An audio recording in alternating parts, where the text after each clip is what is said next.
Amigos, muy buenos días. Son exactamente las 11 en punto con un minuto de la mañana de este día. Hoy es jueves, estamos con ustedes como martes y jueves exactamente a esta hora para darles las mejores noticias y sobre todo los análisis en forma más breve desde hoy. Así que Jorge, buenos días. Buenos días, Humberto. Gracias por acompañarnos una vez más a nuestro programa. Buenos días, muchas gracias. En red. Y hoy creo que tenemos tres temas que son bastante importantes, pero vámonos por partes. Creo que este asunto del ejército mexicano, envuelto en un gran escándalo debido a esto que sucedió allá en el norte del país. Nuevo Laredo. En Nuevo Laredo, Tamaulipas, en donde un dispositivo del ejército vio una camioneta sospechosa, en forma inédita y en forma increíble los acribilló a los jóvenes e incluso se dice que dieron hasta el tiro de gracia. Pero de esto vamos a platicar en un momento más, si te parece, y comenzamos con primero lo que dijo el presidente López Obrador, de que si llegaran a ser culpables los miembros del ejército de que realmente asesinaron a estos 5 jóvenes, van a pagar. Desde ahí creo que es una pauta importante porque, como tú y yo sabemos, el ejército mexicano y la marina son puntales realmente en este gobierno de Andrés Manuel López Obrador. Sí, lo sucedió en Nuevo Laredo, donde murieron 5 jóvenes, resultó uno gravemente herido, está ahora en terapia intensiva, y otro más que por milagro salió ileso, representa, pues sí, una situación muy delicada, porque resulta que en este sexenio presidencial de López Obrador, pues el ejército ha tenido un papel preponderante, no solo en labores de vigilancia, sino también ha tenido que ver con la construcción del aeropuerto Felipe Ángeles, con la construcción del Tren Maya, con la distribución de vacunas, el transísmico. Entonces, el hecho de que también recordemos que a fines del año pasado, en noviembre, se promulgó esa ley que permite extender la presencia del ejército en labores de seguridad, apoyando a la Guardia Nacional hasta el año 2028, y antes se había ya aprobado también reformas que ya han llevado a que la Guardia Nacional pues pertenezca o dependa de la Sedena. Entonces lo sucedido a esto se da en medio de muchas contradicciones, de muchas sospechas. Por una parte, la versión oficial dice que estos jóvenes iban a exceso de velocidad con la camioneta, con la luz apagada, y que al momento en que ellos les presentaron detenerse no lo hicieron y que por eso dispararon. Por otro lado está la versión de los jóvenes, de las víctimas, que desmienten pues todo esto, de que no iban ni exceso de velocidad, que acababan de salir de una fiesta, que no llevaba la camioneta la luz apagada, que tenía placas la camioneta, lo cual dice el ejército que no lo tiene. Pero luego lo más creo delicado, escabroso e indignante es cuando hay versiones publicadas por el diario El País en el sentido de que había 2 heridos y en lugar de brindarles apoyo, el apoyo médico necesario, si es que había sido un error, pues les dieron el tiro de gracia. A otro más de los jóvenes le preguntan que si quiere vivir o si quiere morir. Él, totalmente espantado, pues lógicamente opta por querer seguir con vida, pero lo obligan a firmar un video donde él asume la responsabilidad y la culpa de traer droga, de haber empezado un ataque contra los elementos uniformados. Entonces todo esto ha derivado, como tú mencionabas, que el presidente López Obrador se haya comprometido a investigar, a llegar al fondo del caso, estableciendo una vez más que su gobierno no es como el de Felipe Calderón, como el de Enrique Peña Nieto, que aquí no hay eso de mátalos en caliente y que se va a saber la verdad. Creo que eso es muy importante y muy bueno para todo esto que se ha presentado. Se oye muy bien, pero hubieron varias cosas aparte de las que tú comentas. Por ejemplo, se sabe de que, el ente judicial que debe aparecer de inmediato ahí, este ataque fue como a las 4:30 de la mañana, es supuestamente la Fiscalía. Es hacer el levantamiento de los hechos, llevar toda la estructura que tienen para ir definiendo y sobre todo las pruebas que pudieran haber de lo que ocurrió ahí. La Fiscalía llegó a hacer su análisis y todo, su investigación a las 10:30 de la mañana. O sea, 6 horas y media más después del ataque. De ahí el ejército levanta la camioneta en una forma indebida y se lo lleva a su cuartel.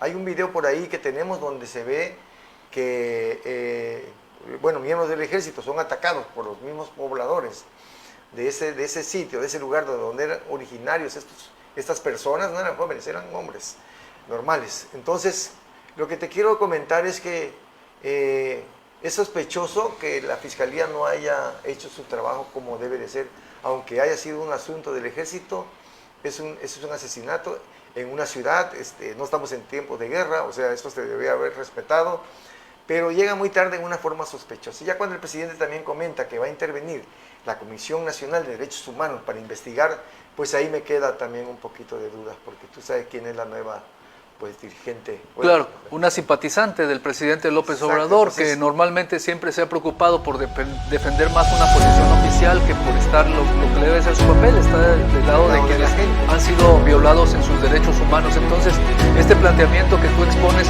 es muy importante porque además de esta tardanza de llegar por parte de la Fiscalía, pues también hay denuncias de que los soldados no permitieron el ingreso de las ambulancias del auxilio médico. Ellos no acordonaron la zona y no dejaron que entraran las ambulancias para llevarse pues a los heridos, si es que había heridos, ya se sabe ahora. El levantamiento de cuerpos. El levantamiento de cuerpos, y aparte de todo eso. Forense, todo se rompió realmente. Y antes de que llegara la Fiscalía, por eso los videos esos que han surgido y que por cierto fueron manipulados en la víspera, porque en las redes sociales se subieron esos videos en el entendido de que otra vez había un ataque de los civiles, de los ciudadanos a las Fuerzas Armadas, y que estos pues estaban repeliendo esas agresiones por parte de los ciudadanos. Y no, lo que pasa es que había una indignación de los familiares de las víctimas por todo lo que había sucedido, y lógicamente pues bueno, un padre que pierde un hijo de esta manera tan, pues, ¿cómo se puede decir? Injusta, si es que hay alguna palabra,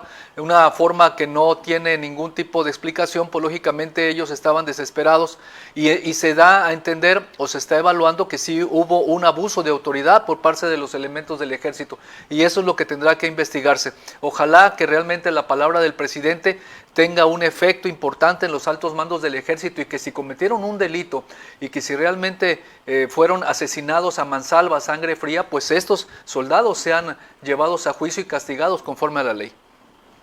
Y también hay que considerar que pues hoy sale desafortunadamente para lo que es el ejército una información bastante fuerte, donde ya se dan cifras, donde se manifiesta qué ha hecho el ejército, qué daño ha hecho en todo sentido, en una forma directa, en que no ha respetado la vida humana, y son muchísimas cifras que nos llamaron la atención, y que la imagen la teníamos aquí, pero bueno, andamos un poquito complicados con el tema. Es muchísima la información que se llega, sobre todo lo que dicen los familiares de los jóvenes. Ahí tenemos la cifra, son exactamente en el 2019 421 quejas, en el 2020 bajó a 276, en el 2021 hay 383 quejas, y en el 2022 388. O sea, que ha ido a la alta, a la baja, y otra vez se está subiendo este tipo de quejas que son notificadas precisamente a la Comisión Nacional de Derechos Humanos por problemas con la Sedena, de no haber hecho los protocolos como se debieron haber hecho, y eso es lo que resulta bastante complicado y bastante pues lastimoso para una sociedad como la nuestra, en que creemos que si metemos al ejército a las calles pueden hacer las cosas mucho mejor, y si no las metemos vemos como que es una fuerza castrense que está en su protocolo, y vaya, y lo que ahí ocurrió, bueno, desnudó de nueva cuenta, Jorge, de que la Fiscalía pues ni en cuenta, la autoridad judicial del Estado no tiene nada que ver. Sabemos que las Fuerzas Armadas, el Ejército, ha tomado una mayor preponderancia, como tú lo mencionabas hace un momento, ha tomado una mayor fuerza. Entonces, parece ser que si antes el Ejército era intocable, ahora lo es más todavía, por todo ese poder que, bueno, de alguna manera el presidente lo ha explicado, que es para el beneficio del país en muchos sentidos, pero se sabe también que, bueno, el Ejército incurre en esos abusos de autoridad, en esos abusos de poder, que lo han llevado a que este número de denuncias, aunque bajaron el año pasado, vuelvan a incrementarse ahora, sobre todo en lo que se refiere a la violación de los derechos humanos. Es ahí donde realmente es preocupante. Por eso era que uno de los argumentos esgrimidos para evitar que la Guardia Nacional pasara a manos del Ejército y también que se extendiera su presencia hasta 2028, era que no era la manera, que el Ejército no es el indicado para estar en cuestiones de seguridad pública. De hecho, tienen una formación muy diferente. Un soldado no se le prepara igual que un policía. Claro. Tienen una preparación totalmente diferente, tienen una capacitación totalmente distinta. Normalmente el ejército está preparado para enfrentar una guerra. El uso de la fuerza es su prioridad normalmente. Entonces el policía lógicamente está más preocupado por la contención de la prevención, así lo dice la Secretaría de Seguridad, y entonces eso también lleva a estas situaciones. Sin embargo, ya para dejarlo yo de alguna manera claro, yo creo que sí debe de castigarse, debe de establecerse la responsabilidad de quienes participaron en este escándalo en el que se ve involucrado el ejército. Desafortunadamente para México, bueno, esta es una herida que va a quedar ahí. Hay que ver si realmente se llega hasta lo último, que se haga justicia si estos jóvenes fueron o estas personas fueron masacradas en una forma inhumana, porque eso, imagínate que tú vayas desarmado y que te ataquen con armas letales en una forma como si fueras el peor de los delincuentes o no sé. Creo que esto va a quedar muy pendiente, no creo que termine hoy, esto tiene tela de donde cortar. El ejército dio su comunicado, que bajo un estruendo que escucharon las personas que iban detrás de esta camioneta, pues hicieron que detonaran sus armas por un estruendo. ¿Qué es un estruendo? ¿Un rayo, un tronador, una bomba o una qué? Pero es que además hay un protocolo para incluso Por intervenir eso. en ese tipo de acciones. Tienen No, que esperar. Primero es una fuerza disuasiva, luego es una fuerza preventiva. O sea, tuvieron que haber hecho muchas cosas antes de únicamente tomar un fusil y empezar a dispararle a jóvenes que estaban desarmados. Ese fue el problema. Creo que ahí, no sé bajo qué condiciones está también el ejército. Hay que ser claro también, puede que estén en una zona de guerra realmente. Ahí es un lugar terriblemente riesgoso por todas estas bandas que hay ahí de crimen organizado. Bueno, incluso hay que también comentarlo, porque esto no se puede negar, esas emboscadas que le han hecho a estas personas cuando va el ejército en un tramo despoblado y de repente... Aquí hemos defendido al ejército Sí, de claro, estas agresiones que hay por parte de esos grupos criminales que los han corrido de forma, poblados, que les han disparado, que los han matado. traicioneramente los esperan y lo masacran. Bueno, pero este caso están parece... escamados. Yo siento que están escamados. Pero no es una justificación. No, claro que no. No es una excusa para haber actuado en este caso en particular, sobre todo. Posiblemente hay otros sucesos que sí ameriten una respuesta así del ejército, pero en este caso todo apunta, por los hechos que conocemos, desde luego, a que no era una razón para haber es correcto, cometido. Tienes razón. Bueno, pues terminamos con este tema y agradecemos muchísimo que usted esté con nosotros acompañándonos, y si tiene alguna opinión, usted nos puede mandar la misma a este programa, ahí en comentarios. Usted puede decidir lo que crea que sea lo más conveniente sobre este penosísimo tema de este ataque que hizo el ejército contra personas desarmadas prácticamente.